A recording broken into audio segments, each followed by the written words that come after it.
سعودی حکومت کو کعبہ کی حدود میں موبائل فون پر پابندی عائد کر دینی چاہیے، کیونکہ ایک تو لوگ ریاکاری کرتے ہیں کہ ہم کعبہ گئے دنیا کو دکھانے کے لیے، دوسرا یہ کہ جن پر پردہ فرض ہے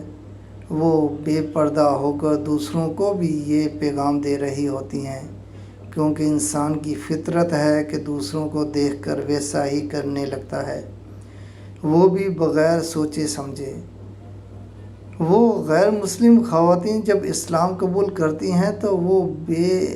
زیادہ تر بے پردہ گھومتی پھرتی رہتی ہیں، اس میں ان خواتین کا قصور بھی نہیں ہوتا۔ ان کی اسلام کے بارے میں ریسرچ کم ہوتی ہے۔ کہنے کا مقصد یہ ہے کہ مقدس مقامات پر آپ کی حرکات و سکنات کو کیمرے میں قید کرتے ہیں تو سوشل میڈیا پر شیئر نہیں کرنا چاہیے۔